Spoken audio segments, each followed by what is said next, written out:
नमस्कार, मैं बिराज आप सभी का स्वागत करता हूं आपके अपने इस educational channel Biraj sir Bihar board पर। तो भाई इंतजार खत्म हुआ। आज हम लोग चैप्टर 1 क्लास 12 फिजिक्स का इलेक्ट्रिक चार्जेज एंड फील्ड विद्युत आवेश एवं क्षेत्र का पूरा फॉर्मूला एक ही वीडियो में रिवाइज करने वाले हैं, वो भी बहुत ही कम टाइम में।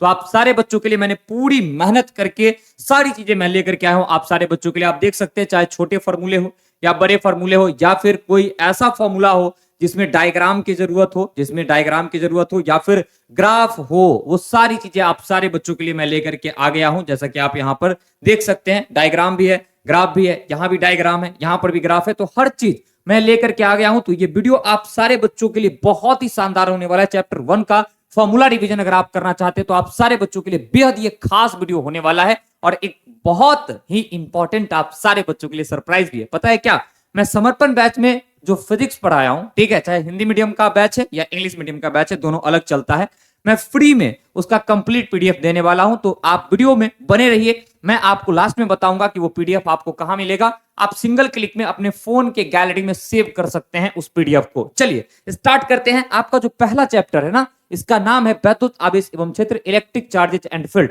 अब इलेक्ट्रिक चार्जेज एंड फील्ड में हम बात करें तो सबसे पहला जो फॉर्मूला आता है निकल करके, वो आता है प्रॉपर्टी ऑफ चार्ज से। और प्रॉपर्टी ऑफ चार्ज आवेश के गुण से निकल करके आता है, और उसमें भी एक स्पेशल प्रॉपर्टी जो कि है क्वांटाइजेशन ऑफ चार्ज। क्या है भाई? क्वांटाइजेशन ऑफ चार्ज है, आवेश का क्वांटमीकरण है। उसमें एक बहुत ही छोटा सा फॉर्मूला है, ठीक है, जिसको हम कहते हैं Q इक्वल्स NE।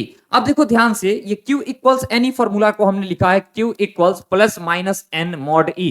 देखो इस फॉर्मूले को दो तरीके से आप यूज कर सकते हो। आप Q इक्वल्स प्लस NE भी यूज करते हो, Q इक्वल्स माइनस NE भी यूज करते हो। प्लस कब?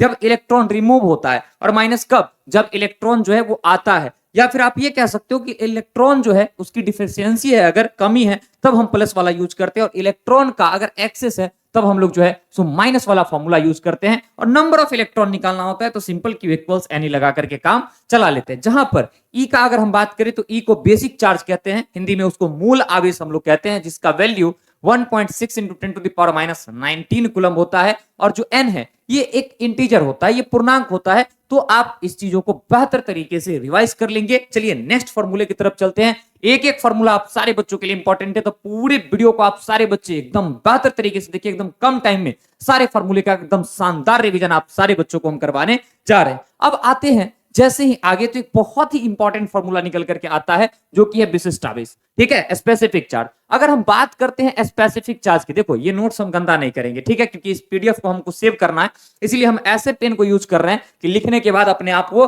मिट जा रहा है। अगर विशिष्ट आवेश का हम बात करें तो किसी भी वस्तु के पास एक तो आवेश होता है और एक होता है विशिष्ट आवेश। एक तो चार्ज होता है, एक होता है स्पेसिफिक चार्ज। चार्ज आप समझते हो, और स्पेसिफिक चार्ज का मतलब हुआ उसके चार्ज को उसके ही मास से जब आप डिवाइड कर दोगे तो उसका स्पेसिफिक चार्ज निकल करके आएगा, जो कि कूलम पर केजी में आप लोगों को मिलता है। किसी भी वस्तु का अगर आपको विशिष्ट आवेश ज्ञात करना है तो उसके आवेश को उसके ही द्रव्यमान से आप क्या करोगे बच्चे? भाग दे दोगे, तो उसका क्या मिल जाएगा? आपको विशिष्ट आवेश मिल जाएगा। जैसे इलेक्ट्रॉन का आप निकाल करके और कमेंट सेक्शन में बताना कि इलेक्ट्रॉन का विशिष्ट आवेश क्या होता है। मैंने समर्पण बैच में और यूट्यूब पर दोनों जगह जब चैप्टर पढ़ाया है तो वहां पर इलेक्ट्रॉन प्रोटॉन का निकाल करके बताया है, बट आप कमेंट सेक्शन में बताओगे इलेक्ट्रॉन का निकाल करके, ऊपर में इलेक्ट्रॉन का चार्ज रखोगे और नीचे इलेक्ट्रॉन का मास रख दोगे। अब आगे बढ़ते हैं हम लोग, जैसे ही तो आता है चालन द्वारा आवेशन, चार्जिंग बाय कंडक्शन। और चार्जिंग बाय कंडक्शन में भी एक बहुत ही इंपॉर्टेंट फॉर्मूला निकल करके आता है। जैसे कि आपको पता है कंडक्शन में क्या करते हैं, दो ऑब्जेक्ट को या तो हम कांटेक्ट में ला देते हैं, नहीं तो वायर की हेल्प से, ठीक है, हम लोग कोई तार की मदद से, कोई वायर की हेल्प से दोनों ऑब्जेक्ट को कांटेक्ट में लाते हैं। तो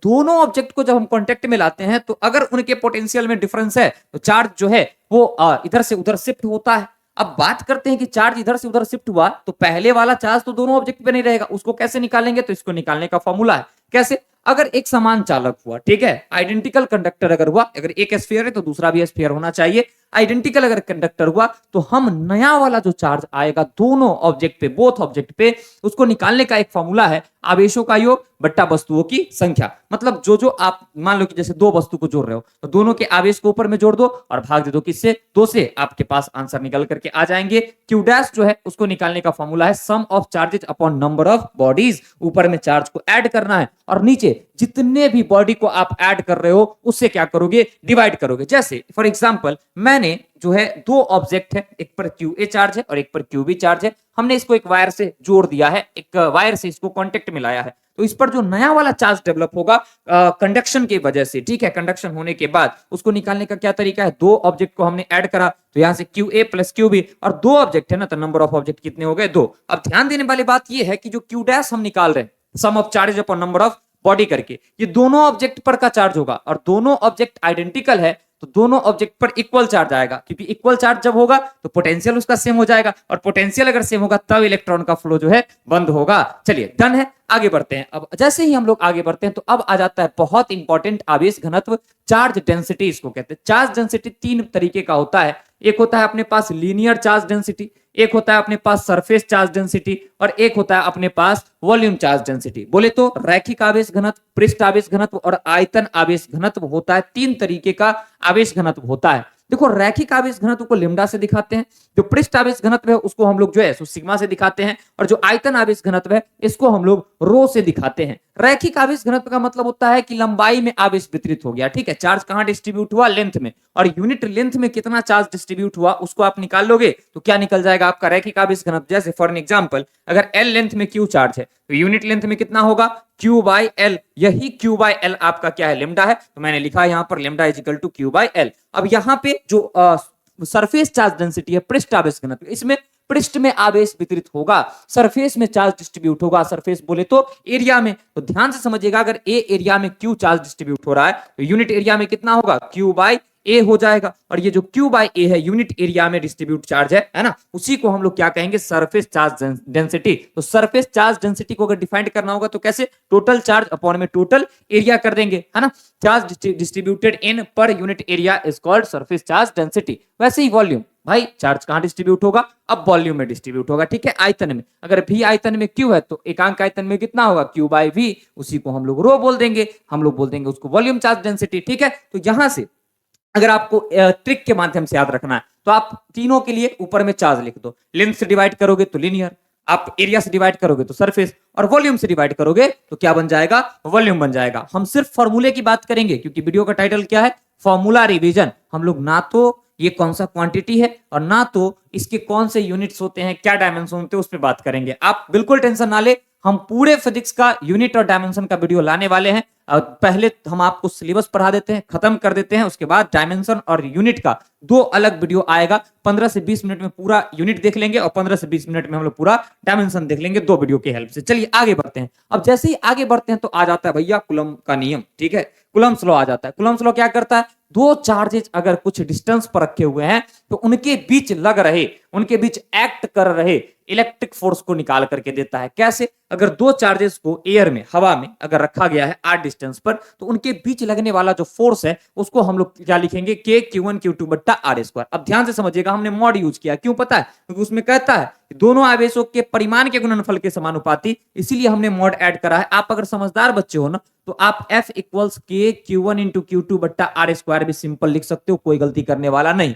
लेकिन कोई ऑब्जेक्शन अगर इस पर लगा दे तो खटाक से कहिए भैया मॉड लगा देंगे, आप तुम ऑब्जेक्शन नहीं लगा सकते हो। के जो है इसको कूलम नियतांक कहते हैं, कूलम्स कांस्टेंट कहते हैं, जिसका value 9 into 10 to the power कितना होता है, 9, और यूनिट इसका याद रखिएगा, ऑब्जेक्टिव में पूछता है न्यूटन मीटर स्क्वायर पर कूलम स्क्वायर होता है। तो अगर हम के का वैल्यू पुट करें तो के का वैल्यू रखेंगे जैसे ही, तो एफ को क्या लिख सकते हैं, 1/4 pi epsilon naught mod q one into q two बट्टा आर स्क्वायर। आप मॉड हटा करके भी लिखोगे तो कोई दिक्कत नहीं है, लेकिन समझदारी आपके पास होना चाहिए। अब देखो ये कोपचा में कुछ कुछ बातें लिखा गया है, पता है क्या, सबसे पहले के का नाम लिखा गया है। के को क्या कहते हैं, कूलम नियतांक कहते हैं। एप्सिलॉन नॉट क्या है, हवा या निर्वात में विद्युतशीलता है, परमिटिविटी ऑफ एयर और वैक्यूम, और एप्सिलॉन नॉट का वैल्यू कितना होता है, 8.85 × 10 की पावर -12 कूलम स्क्वायर पर newton metre square, just coulomb constant का अपोजिट, या फिर इसी को फैराड पर मीटर भी कहते हैं। तो बच्चे याद रखिएगा, क्योंकि ये यूनिट नहीं रहेगा तो ये यूनिट जो है आप सारे बच्चों को मिलने वाला है। चलिए अब जैसे ही हम लोग आगे की तरफ बढ़ेंगे तो अब देखो सारा चीज सेम है, बस अभी क्या था, एयर था, और अब क्या आ गया, मीडियम आ गया। मीडियम जैसे ही आएगा तो मीडियम के लिए हम लोग क्या किए थे, याद है ना। अब देखो कोई भी बच्चे अगर पढ़ना चाहते हो चैप्टर 1, तो चैप्टर 1 का कंप्लीट लिंक हम डिस्क्रिप्शन बॉक्स में दे देते हैं। आपका हिंदी मीडियम हो, इंग्लिश मीडियम हो, डजंट मैटर, हमने दोनों मीडियम में पढ़ाया है। तो आप जा करके प्लीज जो डिस्क्रिप्शन बॉक्स है या फिर यूट्यूब पर आप टाइप कीजिए फिजिक्स क्लास 12 चैप्टर 1 बाय विराज सर, मेरा पूरा प्लेलिस्ट आ जाएगा, आराम से आप पढ़िए, ठीक है। चलिए ध्यान से आप लोग समझिएगा। अब देखो माध्यम अगर आ जाए तो हम लोग का जो के है वो बदलता है, ठीक है, क्योंकि के परमिटिविटी पर डिपेंड करता है, परमिटिविटी मीडियम का प्रॉपर्टी होता है। कुछ नहीं करना है, सिंपल 1/4 एप्सिलॉन नॉट लिखते थे किसके लिए, एयर के लिए, यहां पर एक एप्सिलॉन आर लिख देंगे, एक्स्ट्रा एक क्या आ जाएगा एप्सिलॉन आर, और ये फॉर्मूला जो है कूलम्स लॉ का ऐसे रिप्लेस होगा 1/4 epsilon naught into epsilon R, और बाकी सब कुछ सेम रहेगा Q1 Q2 बट्टा आर स्क्वायर। अब ध्यान से समझिएगा, इसी चीज को ना ऐसे भी लिखते हैं, ठीक है, यहां पर जो है एप्सिलॉन आर की जगह पर K is known as dielectric constant, ठीक है। अब ये के और ये के में कंफ्यूजन बहुत ज्यादा होता है, इसीलिए हम यहां पर और करके स्पेशल लिख दिया। एप्सिलॉन आर की जगह पर कभी कभी के भी लिखता है। एप्सिलॉन आर क्या है, रिलेटिव परमिटिविटी, और के क्या है, तो के है डाइलेक्ट्रिक कांस्टेंट। तो यहां पर अगर एप्सिलॉन आर ना दिखे के रहे तब भी घबराना नहीं है। 1/4 पे एप्सिलॉन नॉट का वैल्यू 9 होगा, तो यहां से के से हम क्या कर सकते हैं, डिवाइड कर सकते हैं, और सेम फार्मूले को एप्सिलॉन आर की जगह पर क्या रख सकते हैं, के, ठीक। तो ये भी तो आपको समझ में बहुत अच्छे से आ गया होगा। ये देखिए ये बड़ा स्पेशल फार्मूला है। अगर मान लीजिए कि चार्ज नहीं पता है आपको, मान लीजिए डिस्टेंस नहीं पता है आपको, सिर्फ बोला है कि एयर मतलब हवा में जो है सो फोर्स दे दिया आपको, ठीक है, फोर्स इन एयर आपको गिवन है, और डायलेक्ट्रिक कांस्टेंट या रिलेटिव परमिटिविटी गिवन है, और पूछे कि उस मीडियम में बताओ फोर्स कितना एक्ट करेगा। Direct force in medium is equal to force in air upon में डायलेक्ट्रिक कांस्टेंट या फिर रिलेटिव परमिटिविटी हम लोग क्या कर सकते हैं, लगा सकते हैं। यहां पर नेम भी लिखा गया है, नोमेनक्लेचर भी लिखा गया। देखो हमसे जितना हो पाया हम बेहतर बनाने का कोशिश किए हैं इस फॉर्मूले वाले वीडियो को। आप प्लीज अपना एक कमेंट करके बताइएगा, ताकि मैं नेक्स्ट वीडियो पर विचार करूंगा कि आपको पसंद अगर आएगा तो हम चैप्टर 2 का भी फॉर्मूला लेकर के आएंगे। तो आप प्लीज जो भी बच्चे देख रहे हैं नीचे कमेंट बॉक्स में आप लिखिएगा कि हम ऐसे ही चैप्टर 2 का भी फॉर्मूला वीडियो चाहते हैं। बिल्कुल बहुत जल्द आपको वो भी मिल जाएगा। एप्सिलॉन आर क्या है, अपेक्षिक विद्युतशीलता, रिलेटिव परमिटिविटी, और के क्या है, परावैद्युतांक, जिसको डाइलेक्ट्रिक कांस्टेंट हम लोग कहते हैं। यहाँ कुछ बातें हैं जो ध्यान देने लायक है, जैसे कि के का बात करें एप्सिलॉन आर का, हवा के लिए 1 होता है, पानी के लिए 80 से 81, और धातु के लिए बात करेंगे तो क्या हो जाता है भाई, इनफाइनाइट हो जाता है। क्या हो जाता है, इनफाइनाइट। चलिए अब आगे बढ़ते हैं, और आगे कूलम के नियम का सदिश रूप बहुत इंपॉर्टेंट, यहां से सवाल आते हैं। देखो भाई वेक्टर फॉर्म में सब कुछ सेम रहेगा, बस इतना ध्यान रखना, यहां पर अगर कैप रहेगा तो यहां पर स्क्वायर होगा, यहां पर अगर वेक्टर होगा तो यहां पर क्यू रहेगा। मैंने आप सारे बच्चों को वेक्टर फॉर्म स्पेशली पढ़ाया, वहां यहां पर तो 4 लिखा है, वहां पर 6 या 8 मैंने पढ़ाया, ठीक है। चैप्टर अगर नहीं पढ़े हो, अगर नए बच्चे हो कोई देख रहे हो, यूट्यूब पर टाइप करो फिजिक्स क्लास 12 चैप्टर 1 बाय विराज सर। जो चैप्टर पढ़ना है वो चैप्टर लिख दो, क्लास लिख दो, सब्जेक्ट लिख दो, और मेरा नाम लिख दो, आपको वीडियो मिल जाएगा यूट्यूब पर, ठीक है। चलिए अब ध्यान से समझिएगा, जहां से आप जो है जंप कर सकते हैं। देखिए ये थोड़ा सा ठीक ढंग से हम लिखे हैं अपने अंदाज में, लेकिन आपको एग्जाम में क्वेश्चन आएगा ना तो ऐसे रहेगा। देखो मॉड के अंदर वेक्टर आर लिखो या सिंपल आर लिखो, दोनों बात सेम है, तो दोनों चीज सेम है। इसी चीज को ऐसे लिख सकते हैं, इसी चीज को ऐसे लिख सकते हैं। याद करने का सिंपल ट्रिक क्या है, कैप है तो स्क्वायर होगा, वेक्टर है तो क्या हो जाएगा, क्यों, डिटेल में नहीं जाना कि कैप है तो फिर vector upon magnitude of vector, तो वेक्टर आ गया, मैग्नीट्यूड इसके साथ ऐड हो गया, वैसे नहीं जाना है ना। हम लोग को रिवीजन करना है, हम ये मान करके चलते हैं आप चैप्टर 1 पर रखे हैं और फॉर्मूला का एक शॉर्ट रिवीजन करने आप आए हैं। चलिए आगे बढ़ते हैं। अब है विद्युतशीलता। विद्युतशीलता में बहुत छोटा सा एक फॉर्मूला है, epsilon is equal to epsilon naught into epsilon R. सारा चीज यहां पर लिखा हुआ है। एप्सिलॉन क्या है, किसी माध्यम की विद्युतशीलता, permittivity of any medium. Epsilon naught क्या है, हवा या निर्वात की विद्युतशीलता, परमिटिविटी ऑफ एयर और वैक्यूम। कितना होता है, 8.85 गुना 10 की पावर माइनस 12 कूलम्ब स्क्वायर पर newton metre square. Epsilon r क्या है, अपेक्षिक विद्युतशीलता, और के क्या है, के को परावैद्युतांक हम लोग कहते हैं, ठीक है। और देखो एप्सिलॉन आर को हम लोग के भी लिखते हैं, तो इसको ऐसे भी हम लोग क्या कर सकते हैं, राइट कर सकते हैं, लिख सकते हैं। नेक्स्ट अब आ जाते हैं अपेक्षिक विद्युतशीलता। अरे भाई एप्सिलॉन इज इक्वल टू है epsilon naught into epsilon r, तो epsilon r is equal to क्या होगा, एप्सिलॉन अपॉन एप्सिलॉन नॉट, यही हो जाएगा ना, बस लिखा है। जब आप किसी भी माध्यम की विद्युतशीलता को हवा या निर्वात में विद्युतशीलता से भाग दे देते हैं, तब जो आपको मिलता है फैक्टर वो क्या है, विच इज रिलेटिव परमिटिविटी। वो क्या है अपने पास, वो है अपेक्षिक विद्युतशीलता। अपेक्षिक विद्युतशीलता का मान हवा के लिए 1 होता है, पानी के लिए 80 से 81, और धातु के लिए इनफाइनाइट होता है। इस बात का विशेष ध्यान आप रखिएगा, हमने पूरे अच्छे तरीके से लिखा है ताकि आपको फील हो, टाइप करके नहीं लाए हैं, हेडिंग सिर्फ और सिर्फ टाइप किया हुआ है, बाकी सारा चीजें लिखे हैं आपके टाइम को बचाने के लिए, ताकि आपको बेहतर लगे। चलिए अब आगे बढ़ते हैं, इसका नोट्स आप लोग बना लीजिएगा, शॉर्ट नोट्स एक आप लोग बना लीजिएगा। आगे चलते हैं विद्युत क्षेत्र की तीव्रता। अब देखो विद्युत क्षेत्र की तीव्रता क्या थी, किसी भी विद्युत क्षेत्र के अंदर एकांक आवेश पर लगने वाले बल को विद्युत क्षेत्र की तीव्रता कहते हैं। अगर मान लो क्यू नॉट चार्ज गया तो फोर्स को क्यू नॉट से डिवाइड कर देंगे, यही है force per unit charge, is called electric field intensity. अब देखो कई लोग क्यू नॉट सोर्स चार्ज जो है वैसे लेकर के चलते हैं, बुक वाले फॉर्मेट में ऐसे लिखा हुआ रहता है। कई लोग कहते हैं हम क्यू चार्ज लाएंगे, तो क्यू चार्ज लाएंगे कोई दिक्कत नहीं है। क्यू चार्ज पर अगर एफ फोर्स लग रहा है तो यूनिट चार्ज पर कितना लगेगा, एफ बाय Q, इसी को बोलेंगे इलेक्ट्रिक फील्ड, तो electric field is F by Q। तो आप Q नॉट भी लिख सकते हैं, Q भी लिख सकते हैं, कोई दिक्कत नहीं है। अच्छा, इलेक्ट्रिक फील्ड के अंदर कितना फोर्स लगेगा? इलेक्ट्रिक फील्ड है फोर्स पर यूनिट चार्ज, तो फोर्स किसके बराबर हो जाएगा? तो चार्ज इंटू इलेक्ट्रिक फील्ड के बराबर। Q नॉट को लाओगे तो Q नॉट इंटू ई लगेगा, Q को लाओगे तो Q इंटू ई, गधा को लाओगे गधा इंटू ई लग जाएगा। नहीं, अब देखो इसी को वेक्टर फॉर्म में भी दिखाया जाता है। इलेक्ट्रिक फील्ड एक वेक्टर क्वांटिटी है, इसका डायरेक्शन वगैरह हम सारा चीज निकालना सिखा चुके हैं आप लोग को। फोर्स भी वेक्टर है, तो ऊपर एरो लगा दिए, चार्ज स्केलर छोड़ दिए। इसको वेक्टर फॉर्म में ऐसे लिख सकते हैं, क्यू नॉट के लिए अगर लिखे तो, अब क्यू के लिए लिखेंगे तो ऐसे लिखेंगे, फोर्स को हम लोग इस तरीके से लिख सकते हैं। तो ये भी आपको क्लियर हो गया, इलेक्ट्रिक फील्ड इंटेंसिटी में यही फॉर्मूले अपने बनते हैं। अब आ जाते हैं, तो अब हमारे पास क्या है? तो अब है हमारे पास एकदम गौर से, एकदम ध्यान से आप लोग समझिएगा, बिंदु आवेश के कारण विद्युत क्षेत्र की तीव्रता, electric field intensity due two point charge. अगर किसी पॉइंट चार्ज से r डिस्टेंस पर आपको इलेक्ट्रिक फील्ड निकालना है, direct k q upon r square कर देंगे। यहां पर k वही है कूलम नियतांक, ठीक है, कूलम कांस्टेंट, इसको 1/4 पाई एप्सिलॉन नॉट आप लिखोगे q बाय r स्क्वायर। इसका वैल्यू कितना? वही 9 × 10⁻⁹ न्यूटन मीटर स्क्वायर पर कूलम स्क्वायर। इसी को अगर वेक्टर फॉर्म में लिखोगे, जस्ट जो वेक्टर फॉर्म है कूलम्स लॉ के वेक्टर फॉर्म से मैच करेगा। कैप है तो स्क्वायर लिख देंगे, वेक्टर है तो यहाँ पर क्या लिख देंगे? Q। अब ध्यान से आप सारे बच्चे यहाँ पर समझिएगा, एक चीज और यहाँ पर हम लोग ऐड कर सकते हैं, ठीक है, एक चीज और यहाँ पर हम लोग ऐड कर सकते हैं, इसका जो है ग्राफ, जो कि हमको यहाँ पर मिसिंग दिखाई दे रहा है, तो हम इसको क्या कर देते हैं? यहाँ पे ऐड कर देते हैं। एकदम ध्यान से समझिएगा। देखिए, इलेक्ट्रिक फील्ड में और अपने पास इलेक्ट्रिक फील्ड और डिस्टेंस में रिलेशन कैसा है? तो इनवर्सली प्रोपोर्शनल का है। और इनवर्सली प्रोपोर्शनल में कैसा? तो भैया r का पावर -2 जैसा है कुछ, तो इसको ऐसे हम लोग बनाएंगे। e जो है वो स्क्वायर के इनवर्सली प्रोपोर्शनल है, तो ये ग्राफ जो है हाइपरबोला के जैसा बनेगा, लेकिन हाइपरबोला एग्जैक्ट नहीं होगा, क्योंकि पावर 1 रहता तब हाइपरबोला होता। इसको क्या बोलेंगे? लाइक हाइपरबोला, ठीक है, लाइक हाइपरबोला इसको हम लोग कहेंगे। ये एग्जैक्ट हाइपरबोला नहीं है। चलिए, अब हम लोग जो है सो आगे की तरफ मूव करेंगे, और आगे जैसे ही आते हैं तो अब हम लोग को जो है पढ़ना था इलेक्ट्रिक डाइपोल। इलेक्ट्रिक डाइपोल में कोई फॉर्मूला नहीं, इलेक्ट्रिक डाइपोल मोमेंट में जरूर है।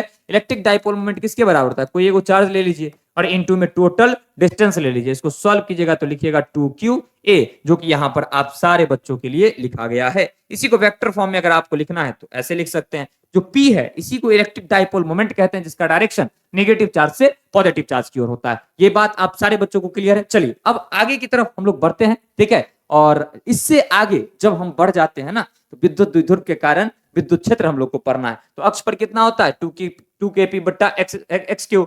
इक्वेटर पर कितना? इसका जस्ट आधा, ठीक है, kp बट्टा एक्स क्यू। तो इसी चीज को हम लोग क्या लिख सकते हैं? इसी चीज को हम लोग सिंपल लिख सकते हैं कि एक्सिस पर जो इलेक्ट्रिक फील्ड होगा वो किसके बराबर होगा? तो इक्वेटर के 2 गुने के बराबर होगा। नहीं, देखो ध्यान से, kp बाय एक्स क्यू को आप क्या लिख सकते हो? ई इक्वेटर लिख सकते हो कि नहीं लिख सकते हो? लिख सकते हो, तो बन गया ना, E axis is equal to 2 into E equator. तो ये भी फॉर्मूला हो गया। और किसी भी पॉइंट का बात करें तो kp upon x Q √1+3 cos square theta, ऐसा हम लोग जो है सो लिखते थे, ऐसा हम लोग लिखते थे। यहां तक आप सारे बच्चों को क्लियर होगा। अब देखो, कूलम कांस्टेंट के जो है 1/4 पाई एप्सिलॉन नॉट, उसका वैल्यू रखेंगे तो ऐसा दिखेगा, ये ऐसा, इसको तो सेम लिखेंगे, और ये ऐसा दिखेगा, ठीक है। चलिए, अब आगे बढ़ते हैं। अब है एक समान विद्युत क्षेत्र में रखे विद्युत द्विध्रुव पर बल लागू। Torque on electric dipole placed in uniform electric field. Torque कितना लगता था? टाउ। बताओ, तो टाउ लगता था PE sin theta, PE sin theta. इसी को अगर वेक्टर फॉर्म में लिखे तो P क्रॉस क्या लिखते थे हम लोग? E लिख देते थे, और दोनों चीज लिखा हुआ है, PE sin थीटा, और यहां से क्या,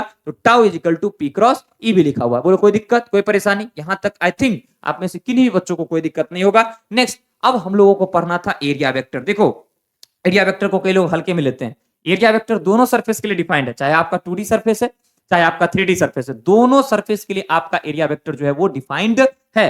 अगर समतल सतह के लिए हम बात करेंगे तो सिंपल हम लोग लिख सकते हैं एरिया का मैग्नीट्यूड इंटू में उसका डायरेक्शन, तो a into N cap. N cap क्या है? डायरेक्शन ऑफ एरिया वेक्टर, और ये हमेशा सरफेस के परपेंडिकुलर होता है। लेकिन 3D के लिए बात करेंगे तो इसमें लोचा है, यहां पर इधर, यहां पर इधर, यहां पर इधर, तो छोटा सा एलिमेंट काट के डिफाइन करेंगे और उसको इंटीग्रेट करेंगे, तब हम लोग को पूरा मिलेगा। और आप सारे बच्चों को एकदम डिटेल में हम चैप्टर पढ़ा रहे थे, तब समझा रखे। फिर हम कहेंगे, कोई भी नए बच्चे हो, आप चैप्टर 1 प्लीज आप पढ़ लो। 10 से 12 लेक्चर में मैंने खत्म किया है, कुछ लेक्चर 2 घंटे के, बाकी सारे 1 घंटे के। मजा सा आ जाएगा आपको, एकदम मक्खन की तरफ फिजिक्स समझ में आएगा। अब है हम लोग को पढ़ना इलेक्ट्रिक फ्लक्स। अब देखो, फ्लक्स दोनों सरफेस से लिंक्ड हम लोग पढ़े थे, चाहे 2D सरफेस हो या 3D सरफेस हो। वैसे तो बहुत इंपॉर्टेंट है ये टॉपिक, लेकिन फॉर्मूला की बात करें तो सबसे पहले समतल सतह के लिए बात करते हैं। For plane surface. सरफेस दो तरीके का, एक होता है प्लेन और एक होता है कर्व।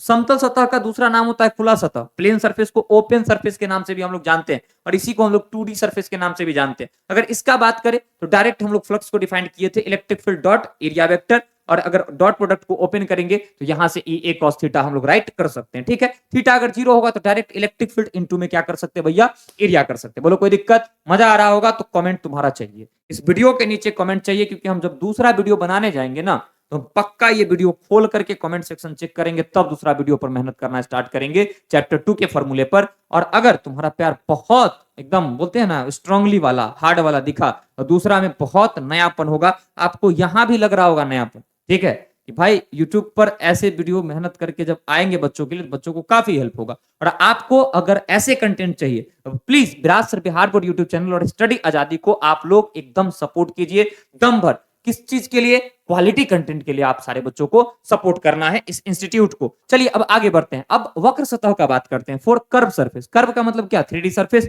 या फिर क्लोज सरफेस जिसके लिए गॉस लॉ अप्लाई होता है, जिसके लिए गॉस लॉ अप्लाई होता है। अब ध्यान से समझिएगा, अगर हम फ्लक्स का बात करेंगे, किसका बात करेंगे? फ्लक्स का बात करेंगे अगर, तो 3D सरफेस के लिए ऐसे सिंबल लगाते हैं इंटीग्रेशन का, ऐसे बीच में सर्कल। सर्कल क्या बताता है कि बंद सतह का हम क्या करने जा रहे हैं, इंटीग्रेशन करने जा रहे हैं। E dot D A, area का छोटा सा एलिमेंट काट करके डॉट प्रोडक्ट ओपन करेंगे तो भैया यहां से क्या लिखेंगे, EDA cos theta integration, cyclic integration इसको बोलते हैं। इसको क्या बोलते हैं? Cyclic integration. तो आई होप ये दोनों फॉर्मूला भी आप लोग को क्लियर होगा और अभी बेहतर तरीके से रिवाइज हो रहा होगा। इस वीडियो का मकसद पढ़ाना नहीं है, रिवाइज करवाना है, ठीक है।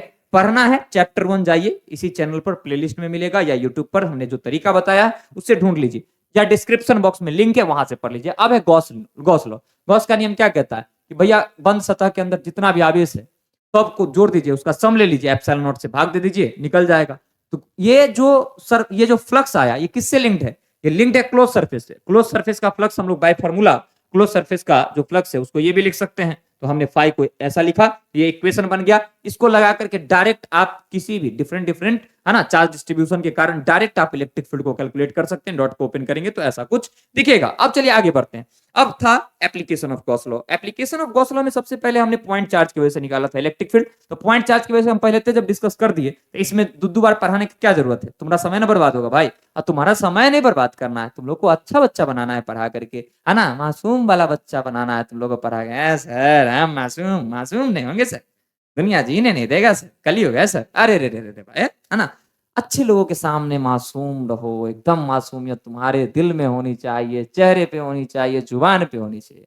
जो शैतान है उसके लिए हैवान बन जाओ, ठीक है। हाँ चलिए अब आगे आ जाते हैं ना। अब अदोजा वाला फीलिंग्स आने लगा भाई हमको, है ना। चलो भाई अब देखो, है ना, वैसे रिस्पेक्टेड सर है, बहुत बार अच्छा बात बोलते हैं, कभी कभी कुछ कुछ बोल देते हैं तो मीम्स बेचारा का बन जाता है। नहीं देखो, अनंत लंबाई के सीधे तार के कारण विद्युत क्षेत्र, electric field due to infinite straight long wire. एक लॉन्ग वायर है जो कि इनफाइनाइट लेंथ का है, अगर इसमें हम चार्ज रख दिए तो इससे आर डिस्टेंस पर फील्ड कितना होगा, lambda by 2 pi epsilon naught into are.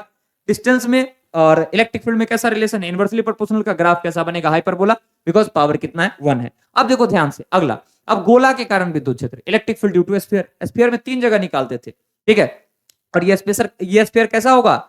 Solid conducting छोड़ करके आप कुछ कह लीजिए, hollow non conducting, hollow conducting कह लीजिए, या फिर आप जो है सो कह लीजिए कि सॉलिड है लेकिन कंडक्टिंग है। तो तीनों तरीके के स्फीयर ये हो सकते हैं, बस सॉलिड कंडक्टिंग नहीं होना चाहिए। चलिए अब आगे बढ़ते हैं। गोला के बाहर, आउटसाइड फ्रॉम स्फीयर, गोला के बाहर sigma capital R square upon epsilon naught small R square, ये हम लोग का कैलकुलेट करके आया था चैप्टर में जब आपको पढ़ा रहे थे। वैसे तो गॉस लॉ का एप्लीकेशन पूरा 2 घंटे में हम पूरा पढ़ाए हैं, है ना, मतलब एक ही वीडियो में। चलिए अब आगे की तरफ बढ़ते हैं। स्मॉल आर जो है वो डिस्टेंस है जहां इलेक्ट्रिक फील्ड हमको चाहिए, हमारी वांट है कि यहाँ पर इलेक्ट्रिक फील्ड मिले। और कैपिटल आर क्या है? ये है स्फीयर का रेडियस। जब इसको सॉल्व करते थे ना तब पता चलता था कि गोला से बहुत दूर जब जाते हैं ना आर डिस्टेंस पर, तो पॉइंटेड चार्ज के जैसा वाला फॉर्मूला आता है। नहीं, यही से हम ऐसा वाला भी लाए थे।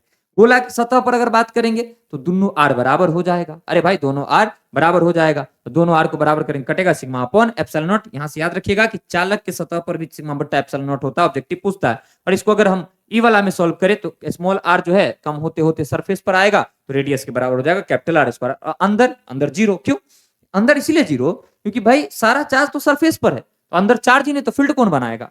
बताओ, अंदर में चार्ज रहेगा तब ही ना फील्ड बनेगा। अब चार्ज है ही नहीं तो फील्ड बनाएगा कौन? कोई नहीं बनाएगा, है ना। इतना आपको क्लियर होगा, ठीक है। आप सारे बच्चों को एकदम क्रिस्टल क्लियर होना चाहिए। अब आगे बढ़ते हैं। अब हम लोग इसका ग्राफ देखते हैं। देखो भाई, यहाँ पर डिस्टेंस रखा और यहाँ पर इलेक्ट्रिक फील्ड। देखो सेंटर है, ये सेंटर है, R0 है, ठीक है। तो सतह तक तो इलेक्ट्रिक फील्ड जीरो होगा, high region electric field zero का, यहाँ स्फीयर देखो सतह तक जीरो, और सतह के बाद घटेगा, क्यों? क्योंकि दूरी में और इलेक्ट्रिक फील्ड में कैसा रिलेशन है? स्क्वायर के इनवर्सली प्रोपोर्शनल है, लिए घटा दे, कोई दिक्कत। लेकिन ये घटने वाला सिस्टम यहाँ के बाद स्टार्ट होगा, R is equal to capital R के बाद। क्यों? क्योंकि भैया मेरे जब आपका आपका सरफेस आता है वहां से इलेक्ट्रिक फील्ड आपको मिलना स्टार्ट होता है, अंदर में जीरो होता है। यहाँ पर हमने गोला बना करके भी पूरा इमेजिन करवा दिया कि यहाँ से यहाँ तक जीरो, यहाँ सरफेस पर सिग्मा बाय एप्सिलॉन नॉट, इसके बाद क्या हो जाएगा?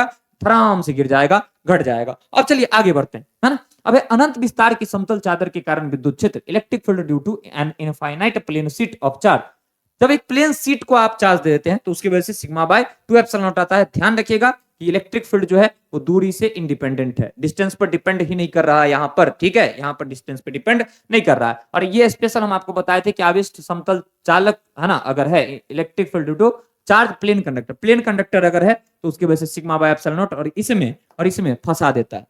तो प्लेन सीट रहेगा तब सिग्मा बाय 2 एप्सिलॉन नॉट, और अगर प्लेन कंडक्टर रहेगा, plane sheet sigma by 2 epsilon naught, plane conductor sigma by epsilon naught, that's it, कहानी खत्म। अब हम लोग बात करते हैं कि आपको नोट्स कैसे मिलेगा।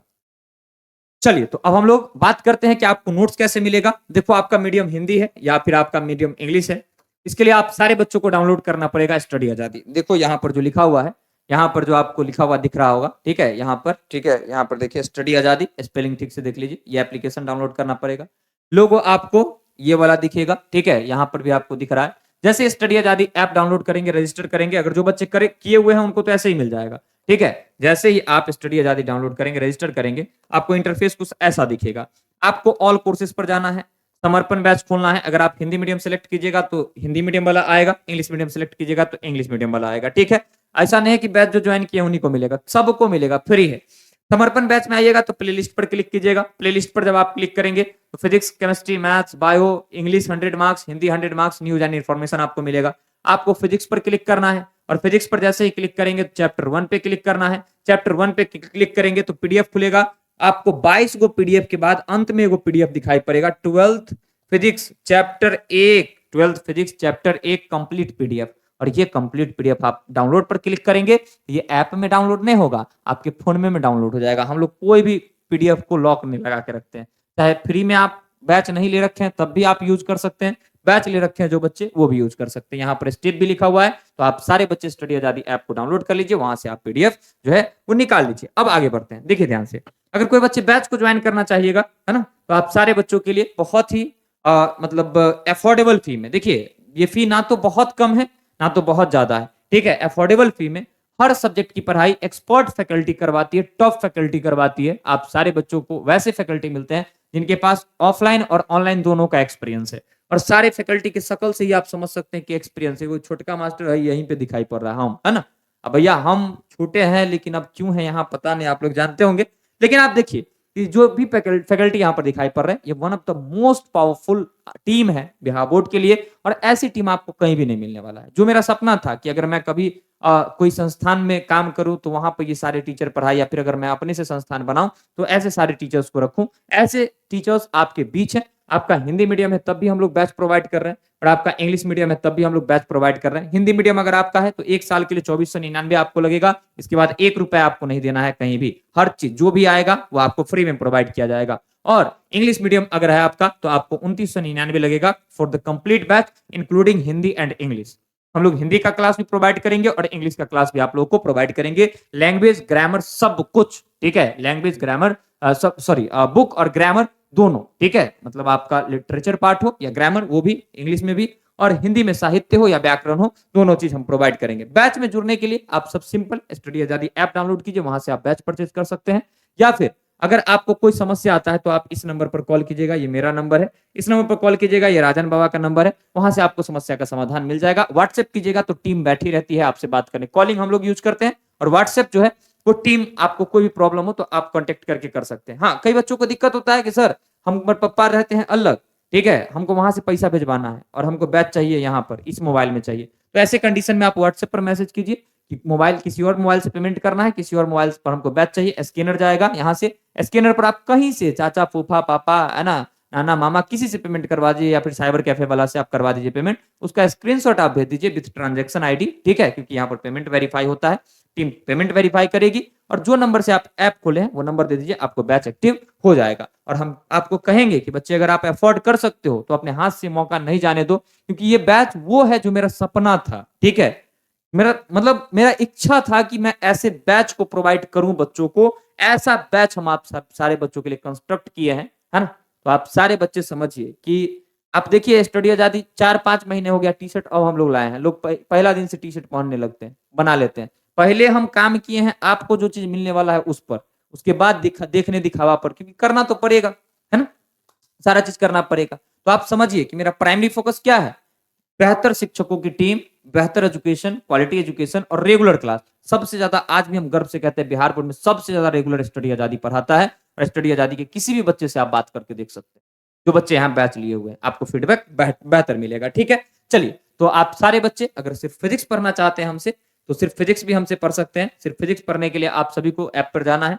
499 हिंदी मीडियम का भी फी है, 499 इंग्लिश मीडियम का भी फी है, अभी कम है आपका, है ना, एक्चुअल प्राइस 600 है और यहाँ पर 999, लेकिन सिर्फ फिजिक्स पढ़ना चाहते हैं तो आप 499 में, हिंदी मीडियम है, इंग्लिश मीडियम है, आप बैच ज्वाइन कर सकते हैं, ठीक। ऐप से भी ले सकते हैं बैच, या फिर आप सारे बच्चे व्हाट्सएप पर मैसेज कीजिए, स्कैनर जाएगा, वहां पर पेमेंट कीजिए, नंबर दीजिए, आपको बैच मिल जाएगा, ठीक है। चलिए, बाकी आप सभी बच्चे मुझे पता है कि बहुत समझदार है, बहुत स्मार्ट है ना। जाइए डेमो वीडियो देखिए, सेटिस्फेक्शन अगर आपको मिले, आपको लगे कि नहीं सारे शिक्षकों की टीम अच्छा है, तो आप सब ज्वाइन कीजिए। नए बच्चे हैं, अभी तक नहीं समझे हैं कि क्लास कहाँ चल रहा है, तो आप सारे बच्चे समझिए समर्पण बैच स्टडी आजादी ऐप पर चल रहा है। कहाँ मिलेगा, गूगल प्ले स्टोर पर या डिस्क्रिप्शन में लिंक है, डायरेक्ट क्लिक कीजिए, डाउनलोड कर लीजिए, ठीक है। और कॉन्टेक्ट नंबर वगैरह दिया हुआ ही है, सारी चीजें आप, है ना, जानते ही है। अब हम आप सारे बच्चों से चाहते हैं, क्या आप चाहते हैं यहाँ पर जो चैप्टर 1 लिखा है, यहाँ पर 2 लिखा हुआ बहुत जल्द आपको दिखाई पड़े, ठीक है। 12 फिजिक्स चैप्टर 2 ऑल फॉर्मूला, ठीक है, इलेक्ट्रिक पोटेंशियल एंड कैपेसिटर यहाँ पर दिखाई पड़े। फ्री पीडीएफ भी आपको हम दे दिए, कैसे मिलेगा सारा चीज बता दिए।